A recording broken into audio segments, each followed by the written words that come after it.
as I mentioned before, if you are over exercising, you are pumping out way too much adrenaline and cortisol in your body, which is going to negatively impact all of your hormones, specifically your thyroid hormones, and cause all sorts of imbalances. So it actually can stunt your weight loss goals. Welcome to the Wits and Weights podcast. I'm your host, Philip Pape, and this twice-a-week podcast is dedicated to helping you achieve physical self-mastery by getting stronger, optimizing your nutrition, and upgrading your body composition. We'll uncover science-backed strategies for movement, metabolism, muscle, and mindset with a skeptical eye on the fitness industry so you can look and feel your absolute best. Let's dive right in. Wits and Weights community, welcome to another episode of the Wits and Weights podcast. Today, I'm excited to welcome Hely Fountain to the show. Hely is a women's health coach who balances modern nutrition with timeless ancient wisdom and behavioral science. She's a certified integrative nutrition health coach, specializes in hormonal health, and she's a yoga instructor, model, and actress. Today, we're exploring thyroid health, which I know is a topic that hits close to home for many of you listening. It's a complex issue. It affects everything from your weight, your metabolism, to your sleep, and even your mental health. Hely is here to simplify it for us, how to manage your weight when you have a thyroid condition, the link between minerals and thyroid function, why exercise and nutrition are so important, and what you should be doing, as well as how the mind-body connection and sleep all play into thyroid health. Hely lives in Houston, Texas, and is on a mission to help women thrive. Through her one-on-one coaching, events, and retreats, she's creating a space for women to really connect with themselves and their health on a deeper level. Hely's approach is to make information accessible and actionable, no matter where you are on your health journey. So whether you're dealing with thyroid issues yourself or just looking to broaden your health knowledge, stick around because this is going to be a good one. Hely, I'm very happy to have you on the show. Thank you, Philip. I'm really excited to be here. And today we're talking about thyroid health. So the listeners love to just jump into the topic, but I definitely want to have some context, from your experience and your background as we get into it. So the first question is really, what's so important about this endocrine gland and the hormones it secretes for health in general, women's health specifically, and what is your background in that area? Yeah. So for the thyroid, for anyone who doesn't know, it's an endocrine gland. As you said, it's a butterfly-shaped gland that's actually right here. So like underneath where like the middle of your throat and your like collarbones are. And it's a very important part of our endocrine system that regulates, you can honestly call it the master regulator. Like it regulates everything from your energy to your weight, even like your heart rate and so many other things in the body. So it's a very, very important part of our entire ecosystem in our bodies. And quite often, a lot of health issues are actually undercover thyroid issues. So, just to give you a quick glimpse of issues that could be related to your thyroid, if you have PMS symptoms, if you have low energy or fatigue, especially fatigue in the morning, brittle nails, brittle hair, hair loss, even memory and focus issues, these are actually things that people consider to be quite normal or it's just something they have to deal with. But these could be related to your thyroid. Gut issues can also be related to thyroid. So those are just a few of the things: low libido, low sperm count in men, really almost everything can be linked to the thyroid. But those are just a few of like the common symptoms that we in sort of modern society have deemed as normal, but are actually things that are linked to our thyroid. Yeah, that's amazing that it's tied to so much. And I understand, hormones are complicated and there's multiple glands that secrete different things that actually impact other hormones, like the pituitary gland probably, releases the stimulating hormones that we're all familiar with, like T3 and T4. And we often talk about thyroid, just to simplify it, with our metabolic rate, right? As a metabolic regulator too, and even protein synthesis. So a lot of my listeners were into building muscle, and your thyroid can affect that, I believe. So pretty cool. It's good to know that. So what are the conditions associated with the thyroid that we can just list out so people are aware, or people that not just like hypothyroidism, but are there other conditions like Hashimoto's and such that are linked to it? Yeah. So again, I think the research is still emerging on these, but definitely hypothyroidism, which is like low thyroid essentially, or hyperthyroid, which is high thyroid, which is a lot less common. Hypothyroidism is becoming much more prevalent today. And actually, I think there's the statistics I saw were about there's 50% of the people that have it are walking around and don't even know it, which is pretty crazy. Hashimoto's, of course, autoimmune disorder. There's actually a lot of like fertility and reproductive issues that are being tied to thyroid issues as well. Those are probably the ones that come to the top of my head. And, I work specifically with women. So a lot of women, we're linking PCOS is quite often being misdiagnosed. And we're finding that it's actually hypothyroidism, excuse me, instead of PCOS, which is, I find very fascinating. And the research is still emerging there as well. But there's a lot of misdiagnoses, and particularly because women are more affected by thyroid issues than men, statistically speaking. So a lot of female reproductive issues, such as PCOS, even women who are having, it's not necessarily a diagnosis, but women that are having menopausal issues and like having a really tough time with menopause, they're finding is actually related to thyroid health. So if we want to get into the lifestyle side of managing a thyroid condition and the symptoms, before we do that, one of the big questions a lot of women seem to always have, and I do as well, chicken and egg, like which comes first? Is it hormone conditions that we have that are causing all the problems, or is it our lifestyle that causes the hormone issues that causes the problems generally? Obviously just generalizing it. That's so hard to answer. It's a really good question. Yeah. It is specific on the individual. It really depends. I would say if I had to say for the majority of people, I would say it is lifestyle and nutrition are causing the imbalances for the majority, but that's not for everyone. Unfortunately, like if a mother is pregnant and has hypo or hyperthyroidism, any issues with the thyroid, those things can not necessarily the thyroid condition can be passed on in itself, but it causes imbalance in the fetus, which then, if those aren't addressed when the child is young, the child will also grow up to have thyroid issues. But it's not like it's something like specifically that is being passed on. It's more like it causes an imbalance, which then, because of lifestyle and nutrition, the modern American diet and lifestyle, at least that's what the research is showing. So again, it is specific on the individual. There are some people who just genetics or whatever it is, unfortunately, have a lower thyroid or higher. But generally speaking, for most people, it is even if you have a predisposition to have a, low thyroid or high thyroid, it will be exacerbated through Mhm. diet and lifestyle. So I guess, yeah, as I'm saying this out loud, I'm like diet, lifestyle, and nutrition really for nearly everyone. Which is empowering, right? It's empowering because it's something we can have control over. And at the same time, you leave open the door for not discounting real issues. And we did an episode about gaslighting against women in healthcare recently. And we talked about someone who had hypothyroidism at like the age of 8, and doctors were, basically ignoring it despite gaining massive weight compared to the average, despite her lifestyle being the same as her sibling. So it's like, I want people to know that the support can be there. And we're going to talk today a little bit about that on the medical side. But for the most part, I want to focus on the lifestyle side, because at least if you could dial that in, you can rule things out and get a clearer picture of what might be going on. Yeah. So speaking of that, the first thing that comes to mind I'm guessing for most women is like the weight issues or the weight resistance, or it's hard to lose, or et cetera, with a thyroid condition.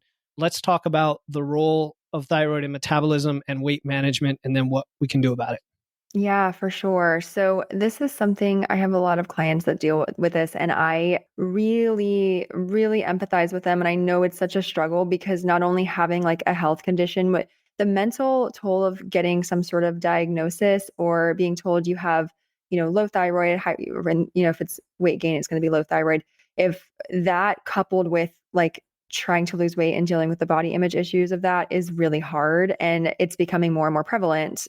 So I really feel for the women that are dealing with this. So yeah, our thyroid is, where do I begin? So our thyroid is going to impact, like we talked about earlier, every element of our metabolism, of our gut health, the way that our body actually absorbs food and converts it into energy, right? So a big thing that I find for women, one, when they have gained weight and we have identified it as a thyroid issue, the number one thing you have to focus on is blood sugar balance. And I would say that's number one key, because that is how we avoid other issues. Because a lot of the women, I work with a lot of women that have PCOS. And as I mentioned, for a lot of them, there's some sort of lingering thyroid issue that has maybe been identified but not addressed directly. And when we don't get it and when we don't keep our blood sugar balanced, that can lead to insulin resistance. It causes crazy mood swings and energy issues with our energy. It impacts our ability to fall asleep and to wake up at normal times. So that's the first thing. So a couple of to get really granular with the blood sugar balance, couple of things that you can do. Obviously, making sure you're getting enough protein. Most women are not getting enough protein in their diet. And it depends on how active you are in a lot of things. I generally tell most women if you try to get at least 30 grams per meal, 30 plus, that's a good start if you don't know a whole lot about nutrition or have never really tracked what you eat. And then the second thing is making sure you're eating enough. So a lot of women are under eating. And that's when you've gained weight naturally for most people, unless you're very educated in nutrition and fitness, your natural inclination is to eat less, right? To cut back on food, that caloric restriction. But the problem with that is that can actually exacerbate it as well and make the issues worse. And your body goes into starvation mode. And so we don't want to do that. You want to make sure you're getting enough macronutrients, getting enough protein, enough carbohydrates, enough, fats, and fiber is also really important for balancing the blood sugar. So those are, a couple of things. And another thing I work with my clients on is actually playing with how you space out your meals. So a couple of things there. A lot of people will, for example, eat dinner and then have a snack an hour later. I always tell my clients, just eat more at mealtime. If you feel like you're hungry an hour or two after mealtime, you need to eat more at mealtime.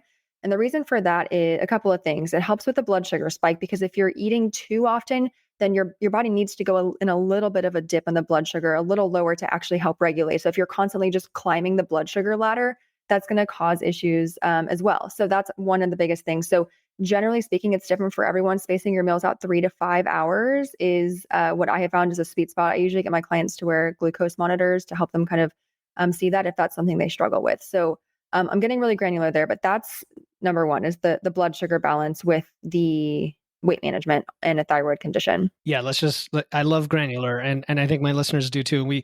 You hit on so many points we love to address. And I know protein and calories are the first thing that working with women, it's oh, I can't eat that much or I can't get that much protein. And it's okay, let's work on it. We know that there's an opportunity there and the fiber, everything. I like the meal spacing piece of it, which how do you address when you're asking them to eat a lot more calories and they feel full and that's part of the reason they want to eat more frequently? Do you just space it out throughout the day? Let's avoid these long fasting windows, but let's also have a long feeding window. Is that the approach you take?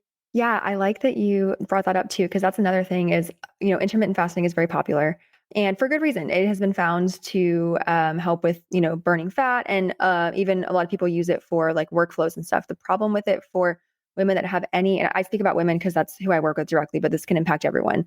I find that intermittent fasting works really well for men and not so well for women, especially women that have hormonal issues. A lot of women that have thyroid issues are skipping breakfast and then that's spiking their blood sugar, which is spiking their cortisol. And, cortisol kills your thyroid and every other hormone in your body, which is cortisol is a stress hormone for anyone listening, but I'm sure your people already know that. And so eating breakfast in the morning and just making that fasting window a little smaller. I still think it's good to space out, about try to have at least 12 hours between dinner and breakfast the next day. I think that's, at a minimum 12 to 14 hours. You can still get, I tell my clients a really good schedule. If you work a normal kind of, or a common corporate job schedule is have breakfast at 8 or 9, have lunch at 12, have a second snack, but heavier than a snack, more meal at 3-ish, and then have dinner at 7.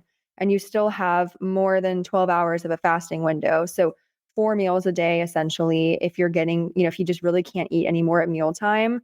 And that typically works well. So if 3 meals a day, if you're getting too full, then just space it out to 4 with at least 3 hours in between.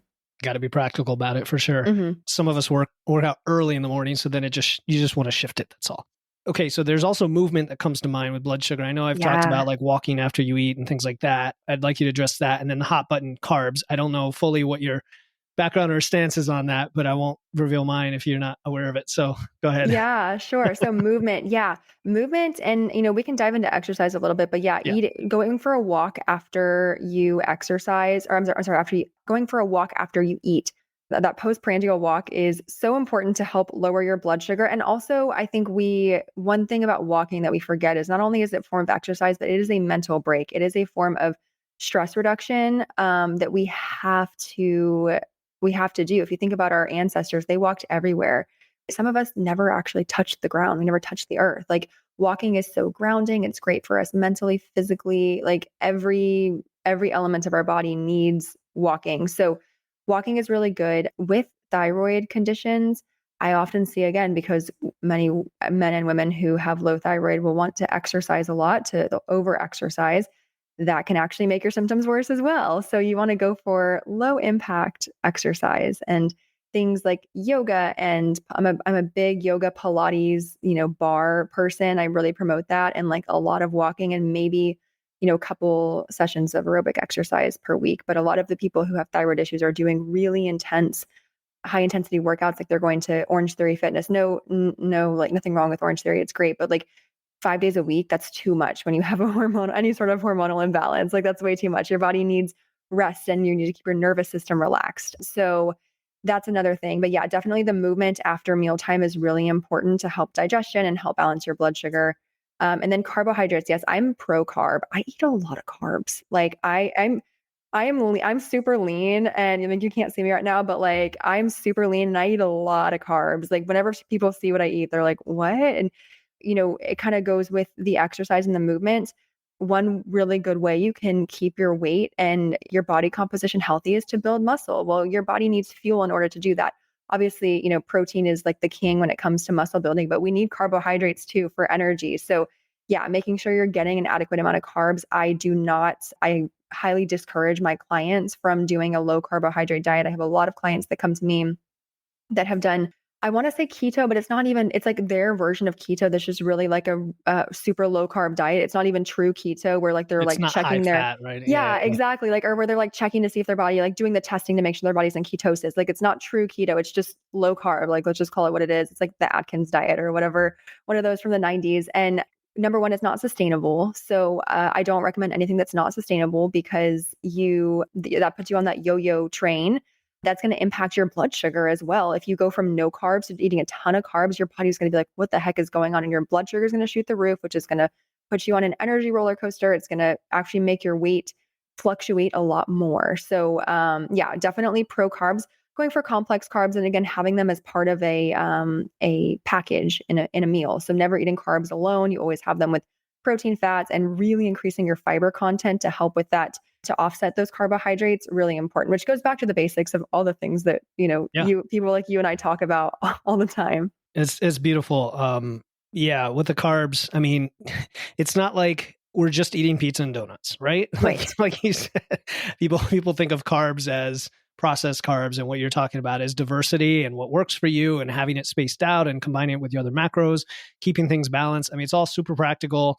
You're like the female version of me with so much of this stuff. So that's cool. Yeah, we got to keep it practical and approachable. And yeah, like, and even I do think there is value in, and we can get into nutrition in a little bit, but there's value in, elimination diets or, cutting things out for a short amount of time to see how your body responds. But you never want to introduce something that's not sustainable because it's like one step forward and two steps back.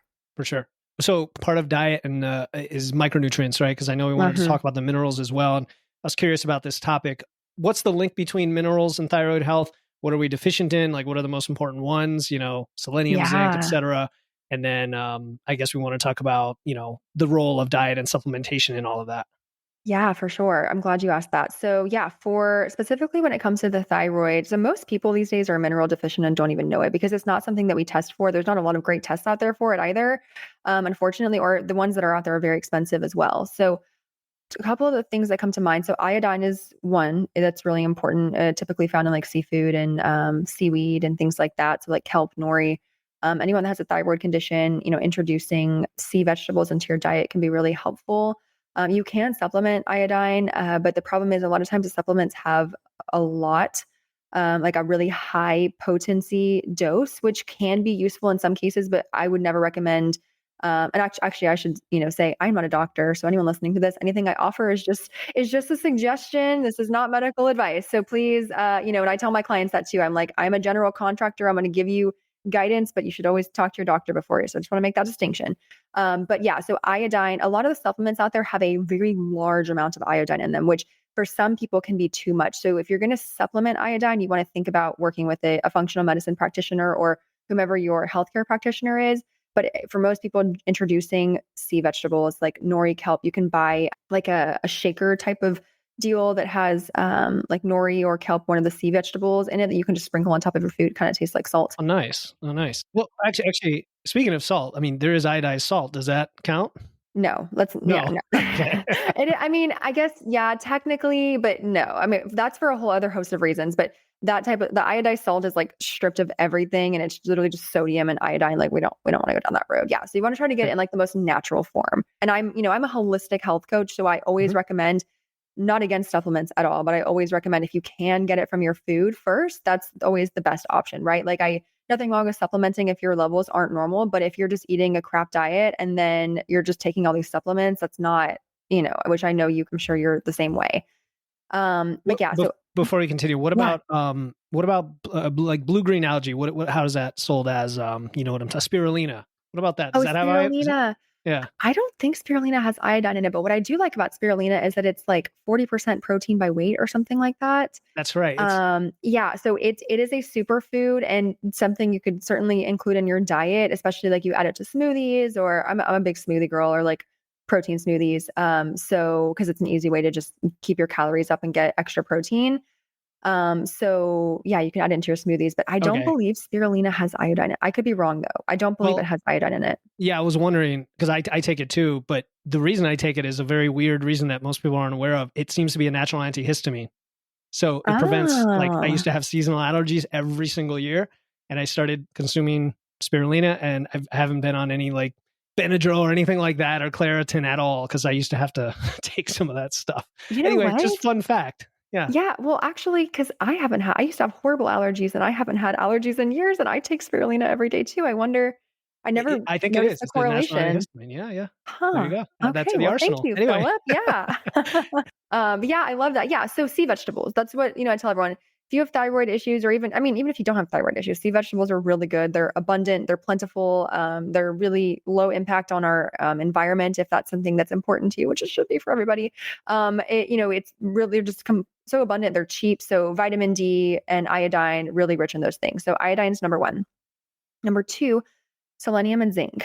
These are two things that many people are deficient in and aren't aware of. Now, selenium and zinc are important because they help your body create the enzyme that converts T4, which is the inactive form of your thyroid hormone, to T3, which is the active form of thyroid hormone. So that is really important. And so if you don't have zinc and selenium, that function will not work properly, which can cause low thyroid. So you can supplement zinc and selenium.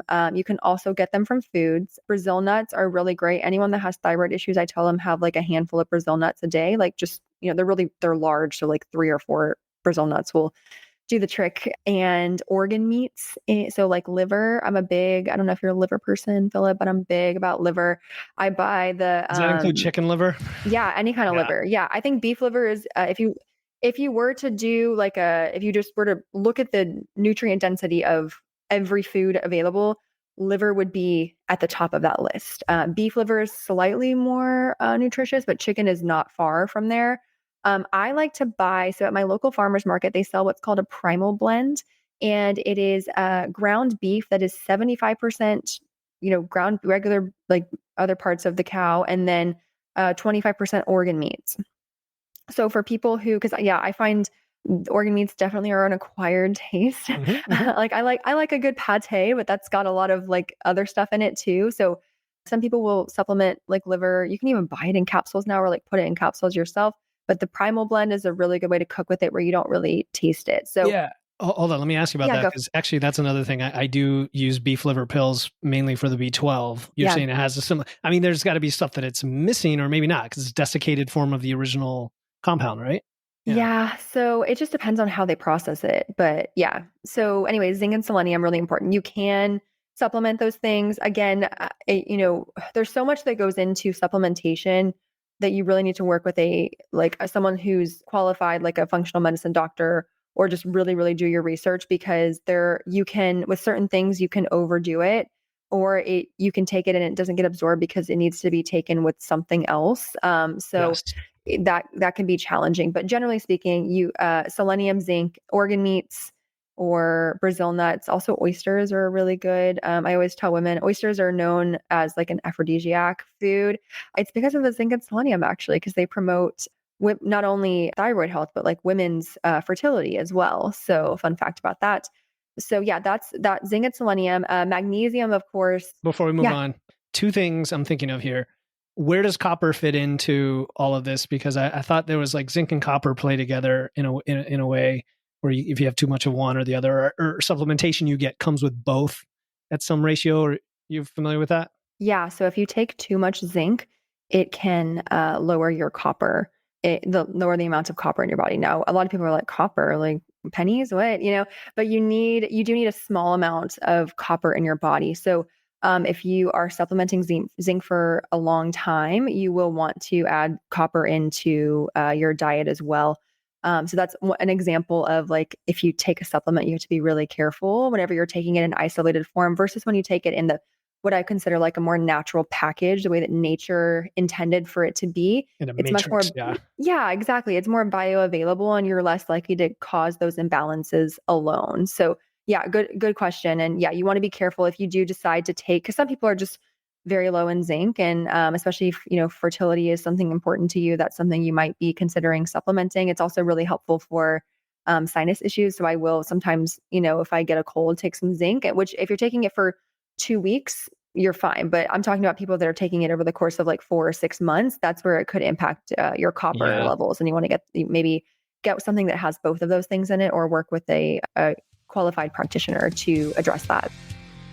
Hey, this is Philip, and I hope you're enjoying this guest interview on Wits and Weights. If you're finding it valuable, you can get a bonus conversation we recorded if you're on our email list.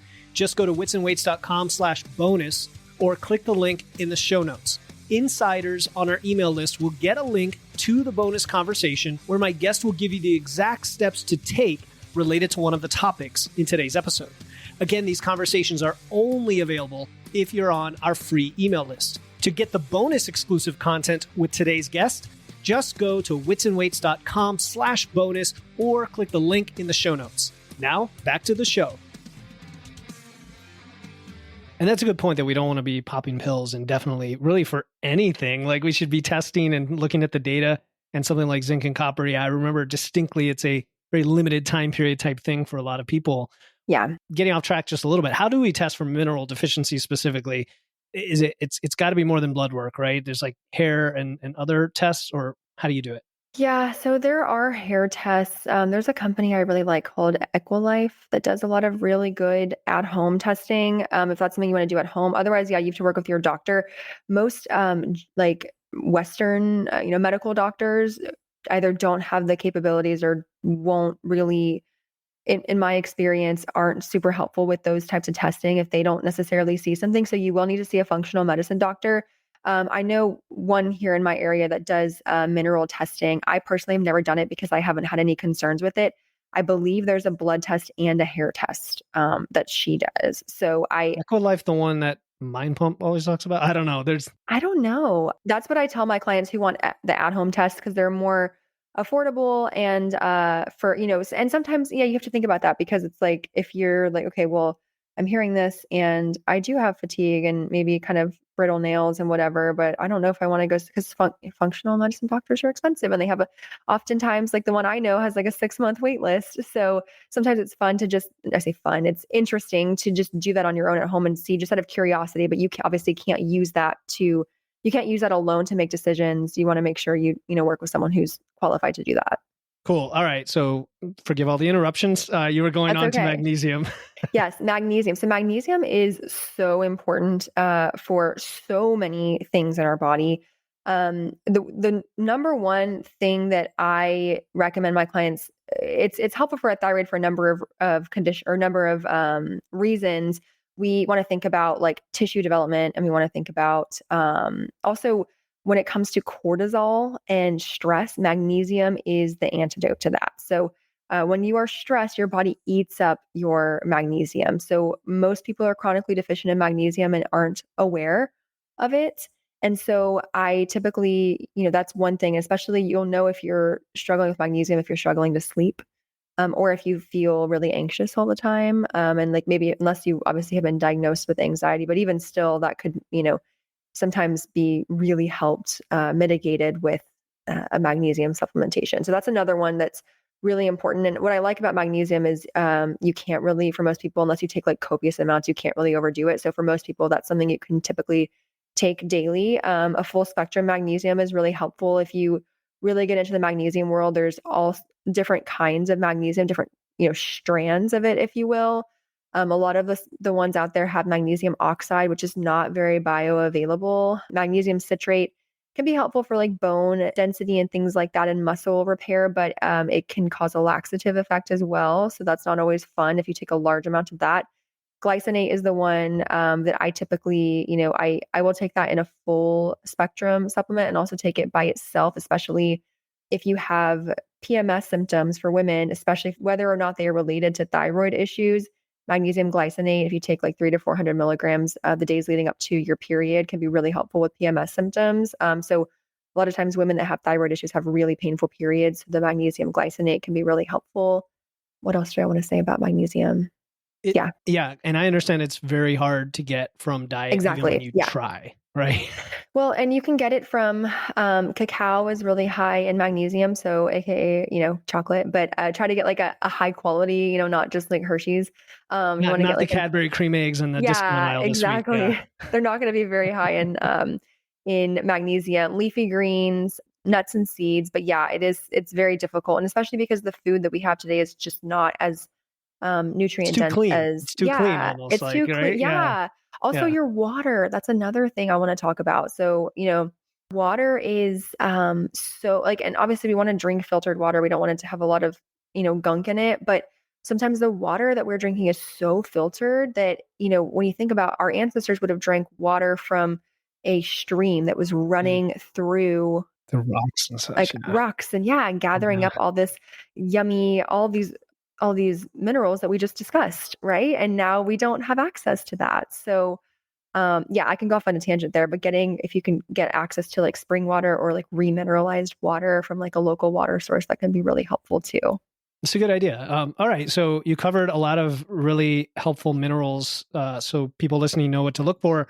The magnesium, just one other thing I noticed for some people, my wife included, it helped her with migraines as well. Mm-hmm. Because again, deficiencies can cause all sorts of things. You just don't know until you start plugging them up. So that's Yeah. interesting on the anxiety and how cortisol, reduces it even further. So more of a reason to up that. Okay, so let's transition more back into the movement side of things. People probably had enough of the minerals and nutrition, so let's talk. Well, we haven't gotten into nutrition as much, but exercise and training. You definitely talked about a lot of different modes of movement for blood sugar, but for thyroid health specifically, you also said like overdoing it, overtraining could be a negative. Is there anything else that you didn't already mention that's super important for thyroid health? Yeah, so I would say kind of diving a little deeper into what I mentioned earlier, the low impact movement is going to be really helpful. And that can be really hard, especially not even from a weight management perspective, but I've had some clients who like for them, if they don't really just like tough it out and like get a really good sweat, I think it's important to sweat daily, but if they don't like really overexert themselves, they don't feel like they did anything, right? So that can be challenging to like retrain your body and your mind to understand like what a good workout is. Yoga is not only helpful as a good form of movement for building strength and flexibility, but the breath work and the mind body connection, that element of it is such an underrated tool for hormone regulation. And as I mentioned before, if you are over exercising, you are pumping out way too much adrenaline and cortisol in your body, which is going to negatively impact all of your hormones, specifically your thyroid hormones, and cause all sorts of imbalances. So, and actually can stunt your weight loss goals as well. So I think, incorporating more yoga, more walking. I mean, walking is a good calorie burner. And what I like about walking too is it's something you can do with a friend. So you can invite somebody, you can call your grandma. Like I'll call my grandma and talk to her for like an hour and whenever I go for a walk. Or now instead of saying to a friend, let's go grab a drink, I say, let's go for a walk. and you can catch up with somebody. So what I like about that is you're moving, you're outside, you're getting fresh air, you're getting your vitamin D from the sun, which vitamin D is also very important for thyroid health. And you're also, getting that connection with another human or something like that.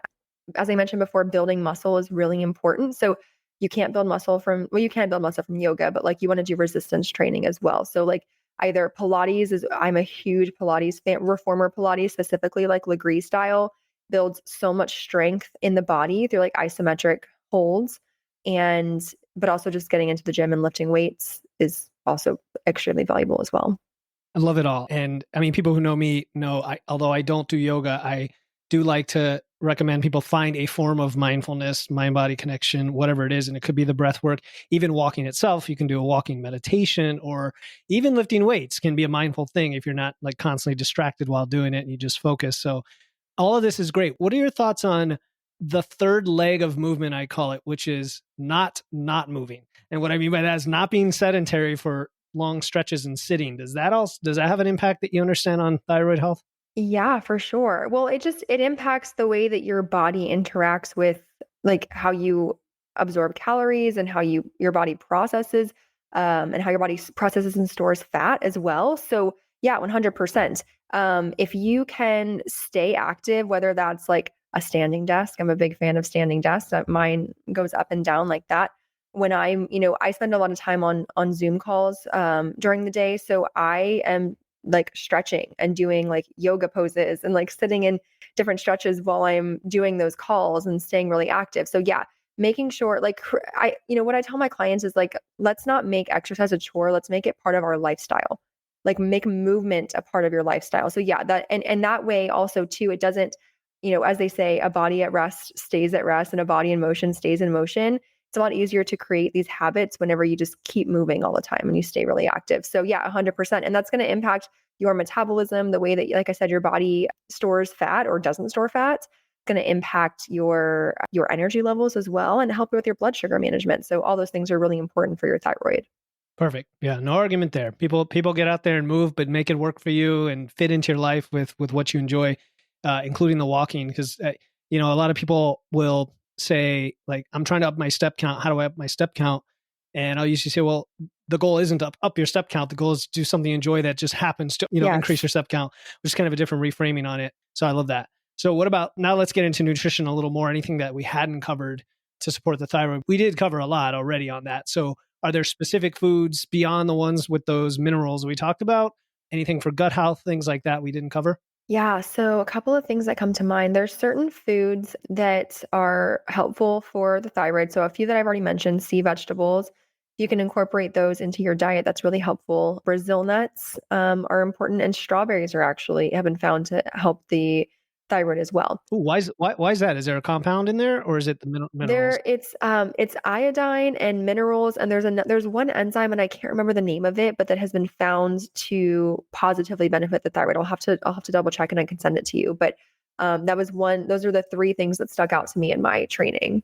Okay, that's awesome. Yeah, strawberries are great because they also have like the most fiber to calories to volume ratio. Like if you kind of take all that together, they're like the perfect food, and they super sweet. So it's kind of a cheat food almost. I don't like that word cheat, but cheat in the sense that, you almost feel like you're breaking some rule by having this delicious sweet thing that nature gave you that also Yeah. makes you full, that doesn't have so many calories and has these great minerals and enzymes for your thyroid. Yeah, no, all berries are great. I mean, yeah, Exactly. and I think in general with when you have thyroid conditions, you want to think about, I mentioned the organ meats, like the liver is really helpful as well. You just want to think about a really balanced diet, lots of fruits and vegetables. Like if it wasn't, if your grandma and grandpa didn't eat it, if it wasn't around back then you probably want to limit or even avoid it for a while.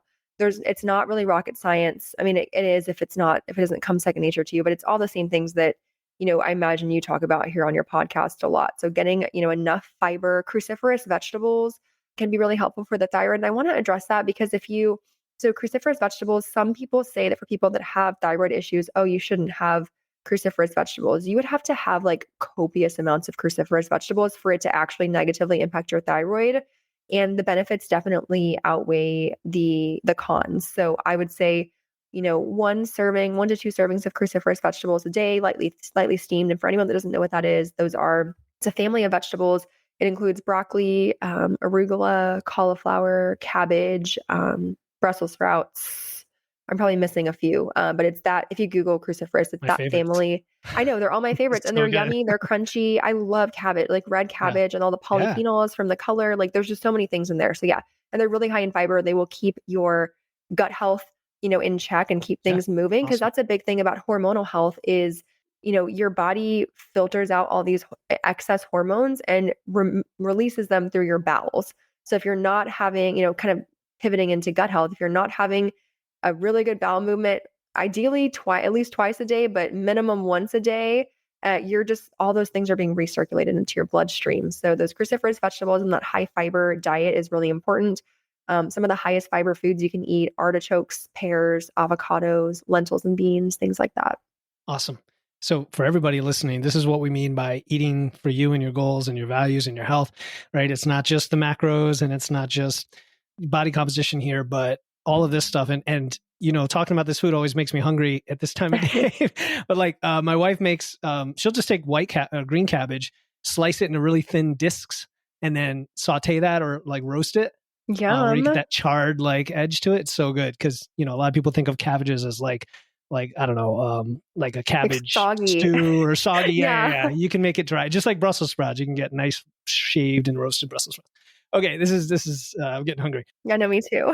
Why don't we bring this home by tying to sleep? Because sleep, oh boy, sleep is like so important in everything, and it's one of the most neglected up across the population. And before we do, for the listener, I think we're going to record an extra little bonus episode to answer some Q&A because I know a lot of people have questions. A lot of women have questions about specific scenarios based on their thyroid levels and hypothyroidism and all that. We're going to get to that, and that'll be dropped to my email list, insiders on that list. So if you want that, go to witsandweights.com/bonus and you'll get that with Hely soon.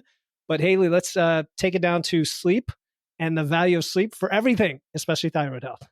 Yeah, I mean, I always tell my clients and everyone like in my community, sleep is like if your house was, or I'm sorry, if your health and your body were a house, then sleep would be the foundation. That's that foundation. If that foundation is cracked, if that foundation is wobbly, if it's not put in well, then nothing else is going to work above that, right? So when you sleep, that's when your body's restoring and repairing. So naturally, if you're not getting good quality sleep every night, that's going to impact every element of your health.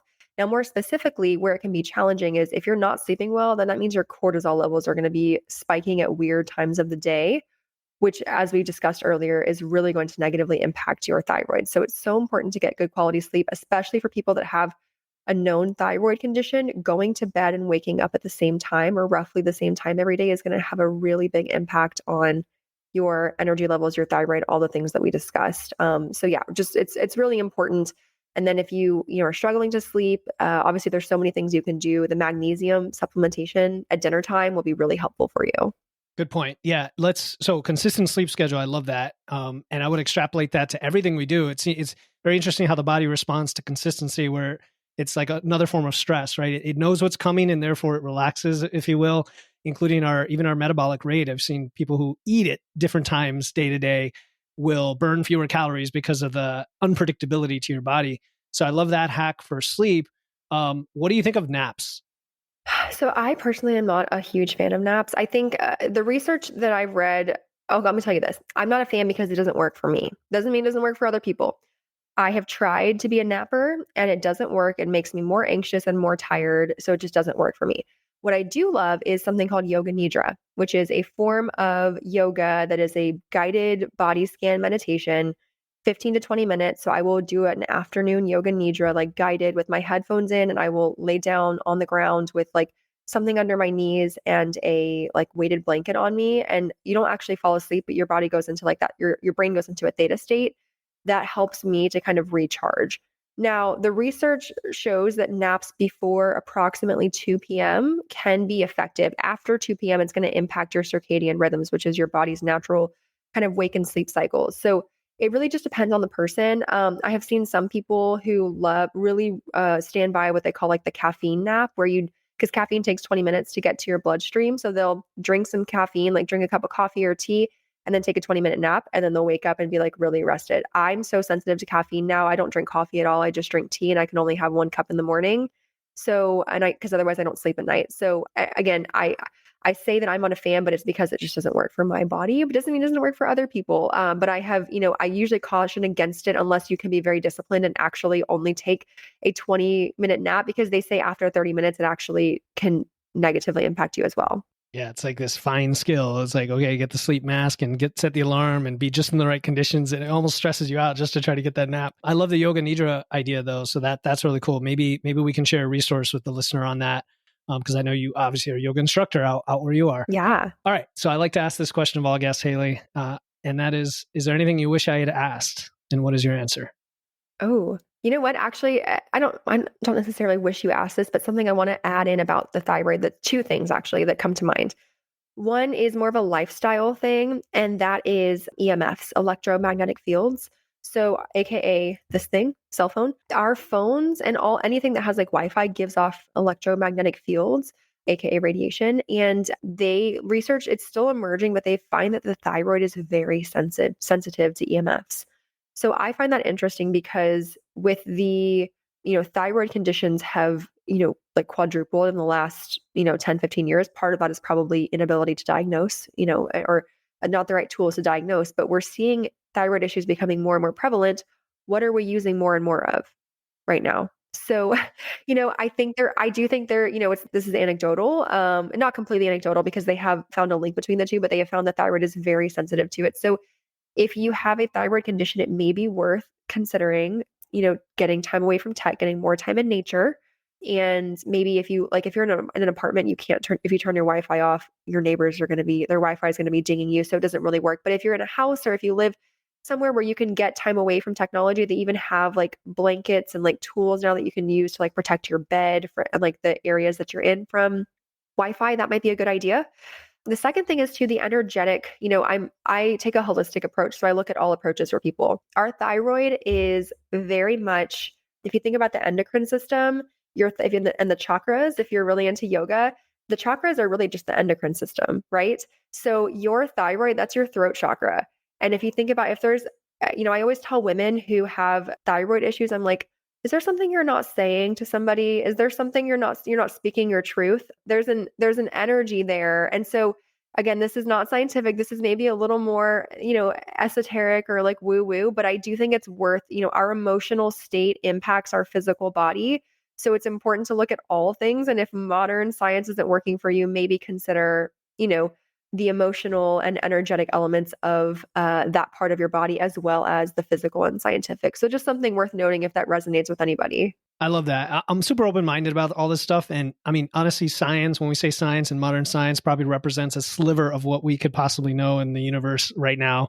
And we just haven't, quote unquote, proven this stuff. And I love the idea that even the chakras and Eastern medicine, a lot of that's a representation for things that we're actually discovering through science eventually.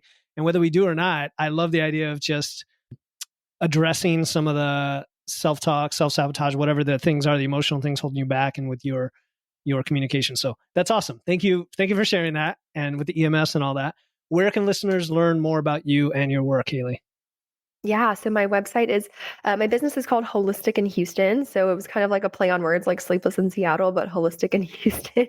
So my website is holisticinhouston.com, and I'm on Instagram at holistic_in_Houston. So Holistic in Houston, but with underscores. That's where I'm most active. I do have a YouTube channel where I upload yoga flows and meditations as well. So it's just Holistic in Houston on YouTube.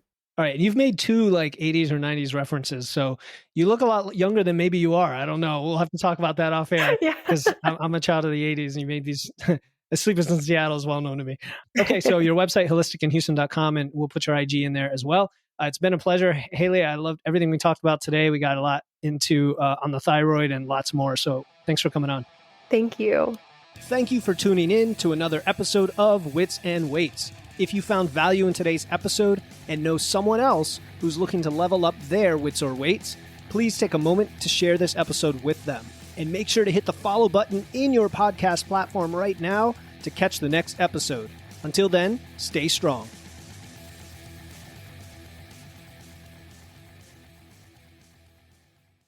Hey, before you go, I want to let you know about a free resource I have. They are free guides on everything from fat loss to eating out to building muscle to managing hunger to figuring out the best macros for you and more being added all the time. You want to get the most out of these podcasts and your time to look and feel your best, and these free guides will give you a quick and easy way to know what to do. If you want to get your hands on these completely free guides, you can head over to witsandweights.com/free. That's witsandweights.com/free to get your free guides and level up your results today.